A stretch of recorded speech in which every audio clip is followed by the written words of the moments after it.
Sabi ko dito sa asawa ko dahil matagal siyang nawala ay siya muna ang magluto. Siya nga din ang inuutosan ko magpaligo sa batang maliit. Aba, bumawi siya. Ang tagal niya kayang nawala. Nung pinaliguan naman niya ang batang maliit, nako, kagulo talaga sila at ang ingay-ingay nila. Kakatapos nga lang namin magkape tapos etong at magluluto na ang asawa ko ng pang-ulam namin para sa almusal at ako naman ay nakapagsalang na ng sinaing. Kinukulit-kulit ko pa nga siya dyan. Sabi ko kunwari sweet kami. Umuwi kasi tong asawa ko sa probinsya nila dahil sinundo nga niya ang biyanan ko para naman makapagbakasyon dito sa amin. At syempre para makita na din niya ang mga apo niya dahil kung kami ang pupunta doon ako napakalaki talagang gastos dahil napakamahal talaga ng pamasahe. Sana nga lang wag mainip dito para hindi ka agad maggaya ng pag-uwi. Tapos sabi ko nga sa asawa ko subukan naming ilagay itong mantel ko na pampasko. Pagkaluto nga ng pang-ulam ito nga taghayin na kami ng asawa ko para makakain na kami. Wala nga dyan ang panganay ko ng mga oras na yan dahil nasa school na siya. Tapos ito namang baday pinakabit ko na sa asawa ko. Hindi pa nga sana niya ikakabit dahil nakaligo na nga daw siya. Buti na lang napilit ko. Pati nga ang gripo dito sa CR pinapalitan ko na din pero itong timba namin hindi ko pa napapalitan. Aba, matibay yan. Meron nga pala akong nabiling seasoning box at hindi lang basta seasoning box yan dahil meron na din tong lagay ng mga sibuyas, bawang. 4 pieces na ang seasoning box. May kasama na din kutsara. Ito ang luma akong pinaglalagyan. Maganda din naman to kaya lang itong kanyang pinakatakip nagmumolds nga yan dahil kahoy. Tapos itong pinalit ko magandang klase ng acrylic. Hindi basta-basta nababasag yan. Tapos ayan meron ka ng seasoning box. Meron ka pang lagyan ng mga sibuyas, bawang.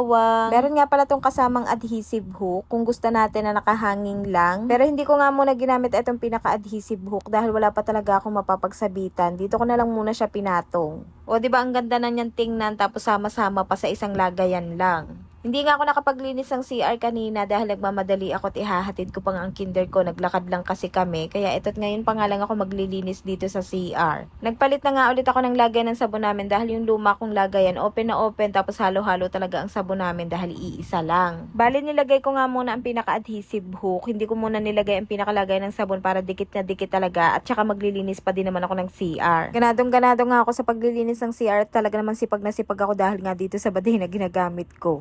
Puro na talaga adhesive hook dito sa CR dahil halos lahat talaga ng gamit ko ang pinagsasabitan ay adhesive hook lang talaga. Nilinisan ko na nga din itong lagyan ng toothbrush namin dahil tingnan nyo naman napakadumi na talaga at ang dami ng itim-itim. Dahil nilinisan ko na nga din itong lagyan namin ng toothbrush, nagpalit na nga din ako ng mga toothbrush dahil tingnan nyo naman ang iitim na. Hindi ko nga alam kung bakit nangingitim yung pinaka-handle ng toothbrush. Inililinisan naman namin yan pagkatapos gamitin. Buti na nga lang na mga oras na yan natutulog ang bunso ko dahil kapag naglilinis talaga ako ng CR, nako matagal talaga ako matapos. Dahil lahat talaga nililinisan ko at kinukuskus ko talaga lahat. Pinagtsatsagaan ko talagang linisan itong CR namin kahit napakaliit at napakasikip dito sa loob tapos nagbibideo pa ako. Pero minsan talaga hindi ko na isinasama sa video ang paglilinis ko ng CR dahil tingnan nyo naman napakasikip at napakahirap talaga kumilos dito. Pagkatapos ko maglinis ng CR, nagsabit na muna ako ng tissue dito sa may ref. Tapos ito namang lagayan ko ng sabon, inilagay ko na nga din dito sa kanyang adhesive hook.